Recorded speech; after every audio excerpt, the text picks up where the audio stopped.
Mga karaos, good morning. Good morning, kamusta po tayong lahat? Araw nga po pala ng linggo, February 15. Ayan, may pasok tayo. Bali, update tayo sa mga ongoing project na napasukan niya yung araw ng linggo. Kaya ito, samahan niyo po muli kami. Enjoy watching po. Let's go. Tara.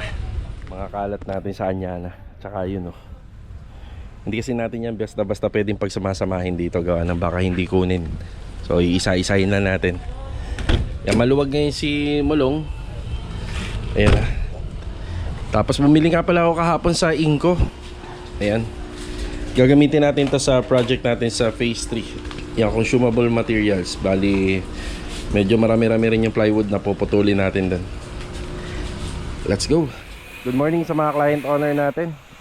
Ngayong araw ng linggo. Ayan, nandito tayo sa phase 3. Ayan Rick, good morning Rick. Ayan lang, wait. Ay, pinagpapatuloy ni Ricky rito yung installation ng tiles na sa lababo. Master Joe, good morning. Good morning.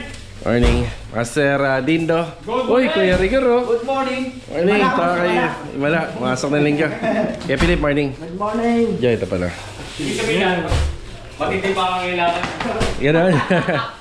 Ayan, segregation. Kuya, sa tingin ko parang kahit hindi ko kunin, no? Grabe sa bodega. Grabe ang... Wag dito na lang. Ayan Ano lahat yun, yung mga pinapinamili. Nakakarton naman Papaluwag lang muna kami. Ano to? Wala. Yun Yung gamit ng pang pintura, iniwalayin niya na. Ay, wala yung boss. Nasaan na yung ano? Hindi pa nandito. Ay, consumable. Pang mga anong atinde. Sige. Ricky, may papasuyo ako sa'yo. Alam mo yung yung nakukuhang kanto dun sa box?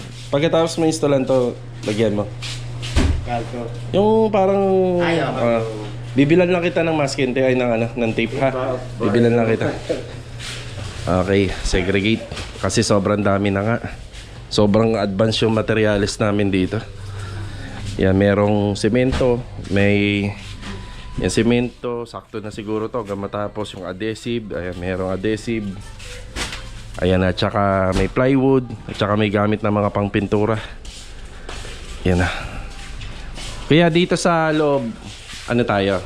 Latex. Oh, hindi. Ito, Acrytex. Yung finish natin dito, puro stuko. Stuko lahat yan, lahat ng pader.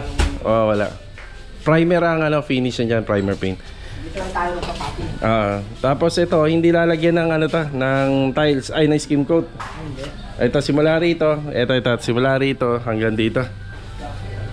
Tandaan mo na lang kuya ha, hindi yan lalagyan. Pababa ha. Sige. Ay, yan, ginuhitan na ni Ricky. Ito yung Ricky, yung yung hulog niya ng butas. Yan ang Okay, bali. Para matakpan. Sige. Akong bahala. Ayan, bali magbibigay na lang din ako ng layout para doon sa tabas ng cabinet. Yan ang pag-uusapan namin ni Master Jojo. Tapos after ko mag-vlog ngayon, pagmimitingan naman namin yung mga ipe-prepare nila rito. Kasi hindi naman lahat ng parte ng pader ay lalagyan natin ng skim coat. So may mga part ng area na hindi mamasilyahan. 'Di ba? Okay, assemble muna kami rito. Then babalik na lang ako rito at mag-a-update ako dito sa Tansa Garden Premier Project, dito sa isang ongoing project natin sa phase 3 at saka ito. Yan yung mga iikutan natin ngayong araw ng linggo. Bali mga karaos, linggo ngayon. Kaya kung may kailangan dito sa mga project, mabili natin kasi mamaya alas 12 sarado na yung mga hardware. Meron tayong bibili ng materyales para dun sa ongoing project sa phase 3. Yan, black screw, 2x4x8 kindry, nansag epoxy at saka concrete nail. Okay na tayo rito mga karaos. Medyo madaming tao. Yan, purchase natin dito is 2,665 pesos. Yan, bumili tayo nito 2x4, masking tape, packaging tape, concrete nail, at saka itong wood screw na didos. Yan, pang-assemble po yan ng cabinet. Tapos ito, ilalagay ito sa ilalim. Magsisilbing parang pinaka baseboard. Ang hindi natin nabili yon nansag epoxy, hindi available dito. Try natin dito sa may simbahan. Yan na, tara. Yan, nakabili tayo ng nansag. So, ayan na, presyo niya. Yan, sana magkasya na to. Bali pumapatak to parang 2 litro. Kasi pag pinagsama to, isang set siya. Yan na. Ginamit din po namin yan sa project namin sa may Anyana Bel Air East. Nung nagkabit si Louie ng tiles dun sa project natin, dun sa may kusina. Yeah, balik tayo ng pastry. Tara. Pati yung concrete nail, kuya. Yan. Yan, nandun yung alam mo. May request mo. Yan na. Dinala ko na yung kahoy. Rick, ito gagamitin mga. Yan na. Sana magkasya na yan. Yan, dito natin ilalagay yan. Pero pahiram mo pa rin yung tiles ng ano. Hindi, ng ano. Ready paste din. Hindi, wala na adhesive yung tiles. Yan na yun, rekta na. Oo, yan na. Yan na. Yan, umpisa na po ni, ano, ni Ricky. Tapos nagtatabas na si Master. Kay Ricky yan. Kay Ricky yan, masking tape. Yan na. Yan na. Para pagka dinikit yung risers. Yan na. Lalagyan niya ng tape. Yan na. Eh, tinitimpla mo kuya. Ano to? Ice cream ko sa loob.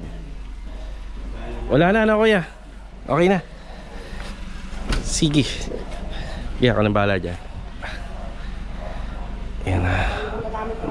Sige. Yan na. Salamat sa tropa kasi pumasok sila ngayong araw ng linggo.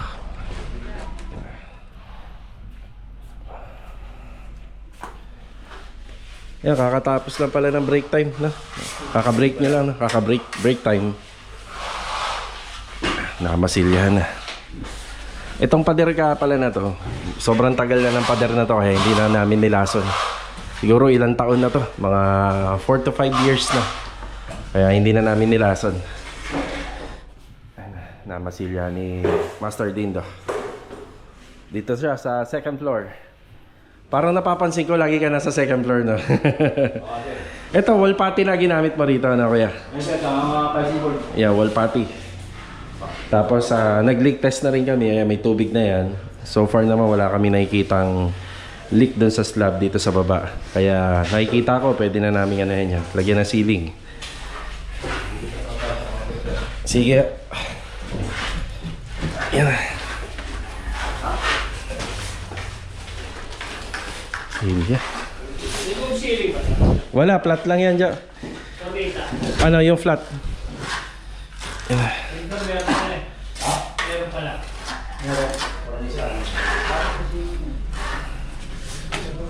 Yeah. Sa tingin mo, kasya ba yung tiles? Sinakto ko lang kasi yan eh. Sinakto ko lang to. Ito na lang ba natitira? Isa na lang. Isa na lang? Kulang nga. Pero may pyesa na ako dito, Mon. Meron ka na dyan? Dito, pati dito ginagawa ko na. Ito ang wala. Pati ito meron na. Sakto. Kung magkukulang dito sa ibabaw. Yung 80. Yung dito sa harap niya. Ayun, isa pa yun eh. Kasya na siguro. Ito kasi Oo. Sinakto ko lang eh. Pero ang tile center hanggang alas 5 naman. Kung gusto mo lang makompleto. Kasi hindi naman pwede. Papalitadaan mo pa yan eh. Bubuin. Oo, bubuin mo muna. Sige. Balik na lang tayo rito mamaya.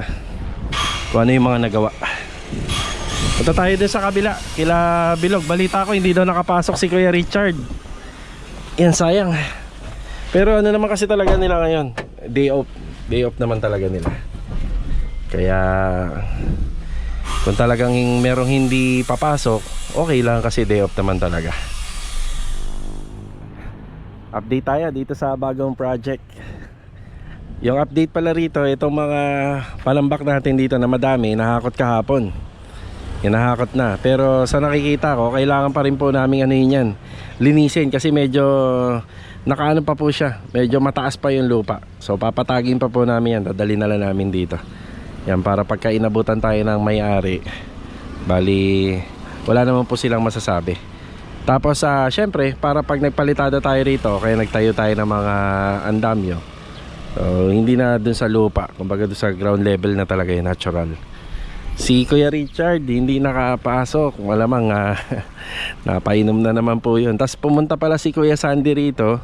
Umuwi na lang kasi ang nangyari, syempre wala siyang kapartner. Ang mga mason kasi lagi may kapartner yan. Yan, batiin muna natin yung gumagawa rito. Log, good morning, Log. Good morning. Kuya Boy, morning, Kuya Boy. Yan, ang trabaho ni Bilog dito is yung pagpoporma ng ating mga poste. Tapos baka sakali mabuhusan na rin. Tapos si Kuya Boy naman yung ating gagamitin ng mga bakal para dito sa biga. Ayun, buhusan na. Binaklas na ni Bilog para makasingaw. Yan, kung sakaling nandito sana si Kuya Richard, si Kuya Sandy, iaangat na po namin yung asintada ng hollow blocks. Itatayo na po sana natin yan. Mataas na sana ngayon yan. Kasi sabi niya kaya niya daw umubos ng na mga less than 200 sa isang araw sa pag-aasintada. So medyo mataas na sana. Tapos si Bilog sana yung mga piping nito sa ilalim, yun sana ang aasikasuhin natin. Yun lang, hindi nakapasok sila kuya. Yun. So ito muna yung update dito. Magpuputol sila ng bakal, mag-aanilyo, at magbubuhos ng poste. Bali dalawang poste to yung bubuhusan. Ang plano po namin, yung pinaka downspout dun sa second floor, at saka yung floor drain dito sa slab, ay dito po namin ilalagay sa gilid. Yan ang pinaka plano po namin. Yan para pagka na ano po ito na tapos, hindi na ho tayo mamumblema sa mga sa mga floor drainage. So safe na. Ba?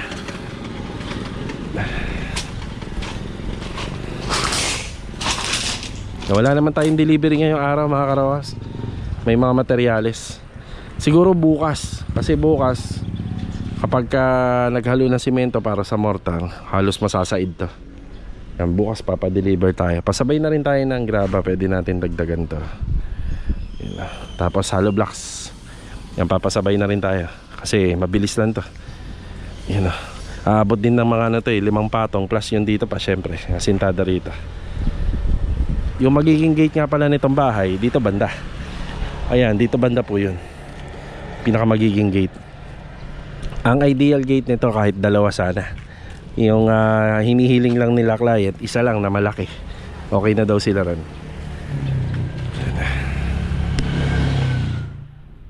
Bali ito mga karos, kagagaling na natin sa pananghalian. Ayan, pagkatapos natin mananghalian, naglinis tayo ng bodega. And shoutout nga pala sa may-ari ng bodega natin. Yan na, nagpunta sila rito ng nakaraan. Yan na, shoutout. Kahit naman daw papaano, napapanatiling malinis at maayos daw yung unit, sabi ni client. Yun nga lang, hindi na ho kami nagkita. So itong bodega na to ay inuupahan po natin to mga ka-row house, hindi po sa atin to. Meron nagpagawa sa amin ng window grills, sa inyong mga window grills, pati sa likod noon. Tapos iniwan sa atin yung susi. Ngayon nag-offer sila na pag gusto mong upahan, so saktong-sakto naghahanap tayo ng bodega na malapit sa bahay natin. Yan, hanggat maaari pag may oras nililinis ko talaga to. Yan, para kung sakaling biglaan na pag sinabi ng mga pintor natin na i-pull out yung mga gamit doon ng kliyente natin, at least medyo maluwag-luwag na rito. May mga gamit ang garden dito. Ayan, gamit sa garden yan. Tsaka to. Yan, tapos yung iba basyo talaga na lang ng pintura to, wala na po to. Ayan na. Kung sakaling magkakaroon ho tayo ng mga buhos, o kaya yan, papalinis na lang natin yan, yung mga laman. At least magagamit po siyang lagayan. Yan, nakapag linis na tayo rito. Siyempre yung mga kalakal, retaso, iponin natin.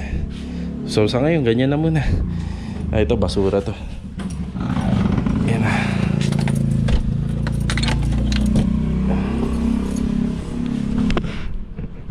Dala na tayong kalakal, yun nga lang linggo ngayon, so nilagay ko na rito kay Mulong para naka-ready na. Yan. Yun. Kaya nakapagbawas-bawas din ng gamit mga tira-tira natin noon sa dati nating project, medyo matigas na. Dadalhin na natin yan sa garden, baka mapakinabangan pa. Yan. Yan. Tara, papunta tayo mga karo sa Tansa Garden Premier Project.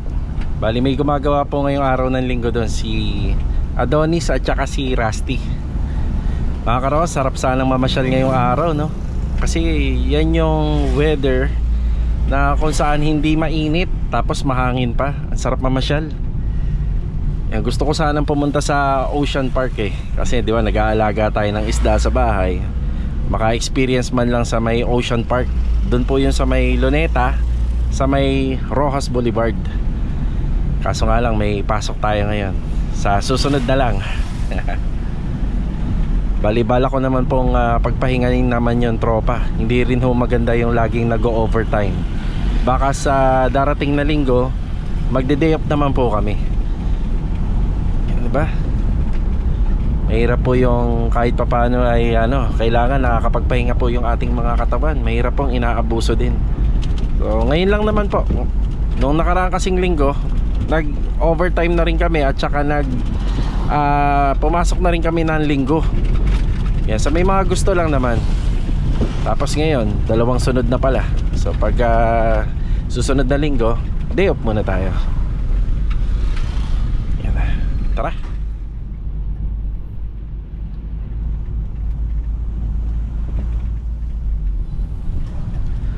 Napakatahimik ng Tansa Garden Premier Phase 5. Siyempre, araw ng linggo. Yan yung trabaho naman namin dito mga karos. Hindi naman pang maingay eh. Yan. Okay, magandang araw nga pala sa client owner namin dito. At sa mga magiging client owner pa, di ba? Mga kliyente. Yan.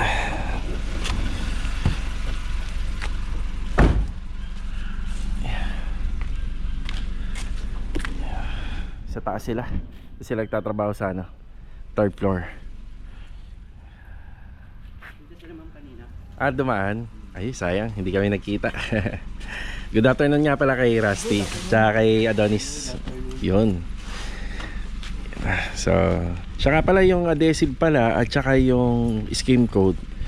Dito rin pala galing yan. Yung naalala nyo, yung admin kasi meron silang pinagkasundoan ng may-ari na merong hindi na ikakabit. So nagdala sila ng mga materials ng consumable materials para sa paint at saka dun sa yun, yung adhesive at saka yung scheme coat.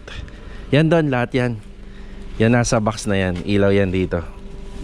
Yan. Okay. So kaya naitago natin sa bodega yon. Tapos yung ibang mga materials na tinuturo ko na pintura, may mga nakuha din tayo rito. Liha, paintbrush, tapos primer paint, yan. So dadali na lang natin dito yung kung kinakailangan na. Yan. So gamit natin dito. Bukas pa natin to mabibenta or madadala sa junk shop. So sarado. Update tayo sa taas. Bali itong area ng 3rd floor ang una natin na pinuntahan. Tapos nag-meeting na kami ni Adonis regarding po sa sukat ng mga ilaw or yun ng fin light kapag nilagay. Kapag in-install na. So napaka-importante niya kasi PVC panel po yung gagamitin dito. Dapat make sure na yung gagawin nilang butas para sa wire at saka doon sa pin light ay sigurado. So maganda talaga pag nagtatanong yung gumagawa. Yan, okay na tayo rito. Tapos mapansin nyo, meron na pong may Python board na. Kung sa mga installer, mapapansin nyo bakit ganito yung pagkakabit. Ang ginawa na lang namin, naglagay pa ho kami ng additional frame dito. Ayan, para matigas. Lagay kami sa gitna. Ang nangyari po kasi, hindi po nakasya dito. Yan, mababali na siya dito. Yan, kaya ganun na nangyari. Dapat yan, ang dugtungan niya nasa vertical line, hindi po sa dapat ganito, yan, vertical. And hindi po dapat ang dugtungan nito ay naka-horizontal. So kaya ganyan yung nangyari. Yan, ganyan na lang po. Bukas makikita natin, may kisame na po to. Yan ang ilan sa mga ilaw lang ang hindi natin makikita rito, itong pendant, pero ito may mga pin light na tayo rito. Yan, may mga pin light na tayo. Sa baba, nakasikaso rin nila yung partition sa baba. Tapos syempre kailangan mag-iwan din po ako ng code nung PVC panel na gagamitin nila. Ayan na, kasi parang tatlo yatang combination color yung PVC panel dito. Kung di ako nagkakamali, 3 or 4. Tapos dito, okay na rin, oh. May ano na siya. May Pisum board partition na siya rito. Kompleto na rin. So, sa pag-install nito, yung kailangan lang hindi po masyadong dikit. Kasi may ilalagay tayo rito. Yan, gagamitan natin to ng wall putty. Yan, ipapalaman natin yan. Tapos gypsum tape. Diba? Ayan, nagtatanong na sila kung ano yung code. Siyempre, hindi lang code. Mag-iwan din tayo ng picture, siyempre. Paano yung gagamitin dito? Ayan, pinapaasikaso natin sa kanila. Tapos si Kuya Boy, babalik dito. Medyo komplikado yung mga namin dito. Pero kailangan natin gawin. Ayan, yung mga linya. Tapos may pinadagdag pa si ma'am, kaya mas malaki yung mga binubutas namin dito. Ayan na. Mga connectivity ng pipeline.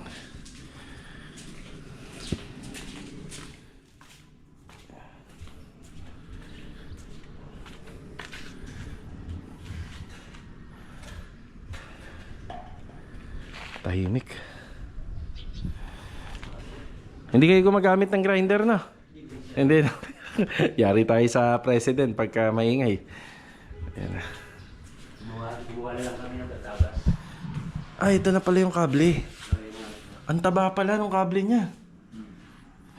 Ayun. Ang dami ng sobra eh. Ang dami. Oh, di sinobran talaga nila. Madami talaga yung binili nila, ma'am. Ayan, matibay pala to, heavy duty. Oh, heavy duty to kahit wala nang palitan to ba habang buhay na to. Masisira ang mga CCTV camera niya pero yung wire nandiyan pa rin. Kaya pala nagpadagdag ng tubo, ang dami ayun oh. Napakadami na ng tubo. Kalkalin niya ni Rusty to. Ay hindi, tingnan niya na lang. Yeah, boy. Ito yung sa third floor. Yan ba yung unahin niya? Sa taas? Sa taas na muna, sir. Sige. Yan, bali hinanap namin yung para sa third floor. Halos magkakapareha kasi sila eh. Yan, para mas makasigurado. So ito yung PVC panel na gagamitin po ron. Yan. Diba?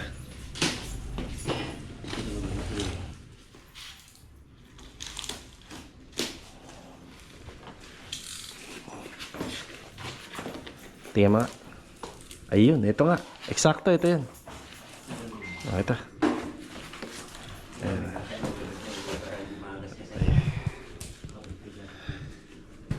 Ayan. Sinend na natin kay Adonis.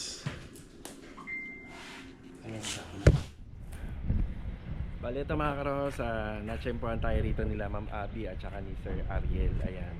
Nagpa-estimate na rin. May bahay sila dito sa Tansa Garden Phase 3. Yan na. Tataka ako kung bakit may kanina pang sumisilip dito sa amin sa baba. Yan, meron silang unit dito. Yan, nice meeting po kay Ma'am Abby at saka kay Sir Ariel.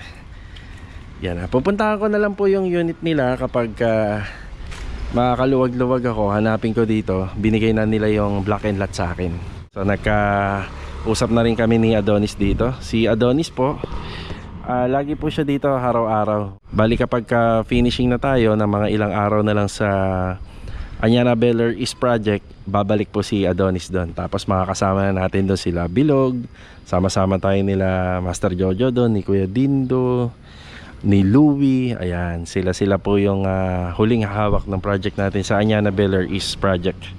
So ang ano nga po pala namin doon, ang deadline namin is sa 4th week ng March. Yan, nagkausap na kami ni client. Medyo tumagal lang din gawa ng yung ibang mga furniture nila, ibang mga kailangan panggamit dito sa sa Anyana Beller East Project ay darating po yata ng mid ng March. So medyo matagal-tagal pa ang laban natin doon. So ito mga karos, babalik ako ng phase 3. Saglit lang, update tayo doon. Yan, okay na tayo rito sa Tansa Garden. Yan, nagpunta pala sila ma'am dito. Sayang hindi ko kami nagkita. Tara. Hindi ko na inabutan yung tropa rito. Ayun, 4:55. Maaga silang umuwi. Bale, linggo naman eh. Okay lang. Yan na. Yan na.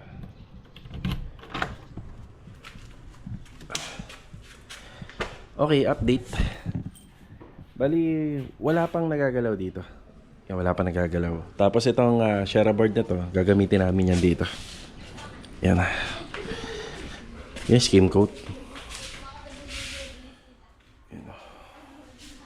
Yung finish nga pala ng pader na pinagagawa sa amin ng may-ari, ano siya, yung kung familiar kayo yung stucco finish. So parang ano yun eh, marami akong naririnig sa vlog is taco. Meron din naman stucco. Baka yung wording lang yata. Tapos ang update dito, si Ricky ang mga ginagawa niya is yung cutting. Matagal po yung cutting nito.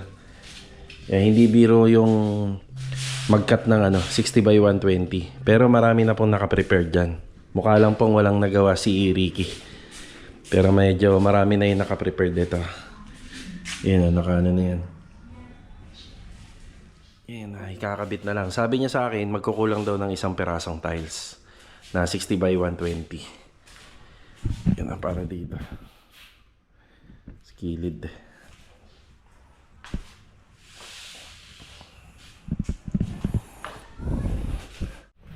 Tapos dito sa taas, ayan yung mga pader halos naka-prepared na. Ang ganun din dito. Ito yung inuna ni Master Jojo sa TV console. Ayan o. Tapos yung dito sa TV console sa taas, hindi na namin tinago yung mga outlet and switches. Yan, naka-ano na lang po siya dyan. Naka-design na rito.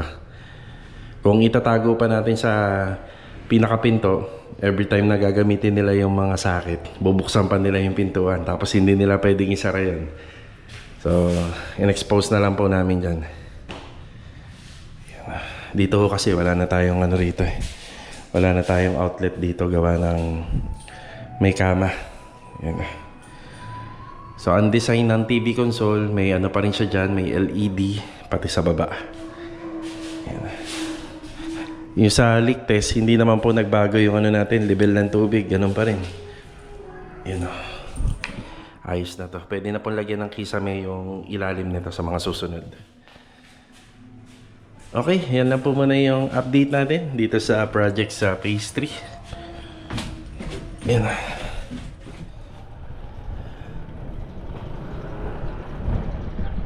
Bali mga karos, hanggang dito na lang po muna yung vlog natin ngayong araw ng linggo. Maraming salamat po muli sa inyong pagbisita at walang sawang suporta dito sa aming channel. See you on my next vlog. Ayan, bali, God bless po sa ating lahat. Ito, paalam po muna. Ayan yung ongoing natin. Alright, let's go. Tara. Nagbigay na rin tayo ng sahod. Bukas meeting tayo. Tingnan mo yung tsura. Sige. Ayan na. Ito, nag-dispatch na tayo ng mga pinaglumaan. May mga damage to. Yan, binigay na natin sa mga kasama natin. Yan na yung mga reject. Sige, ingat ha. Yung susi, ingatan mo. Sige. Yan na. Okay. Tara.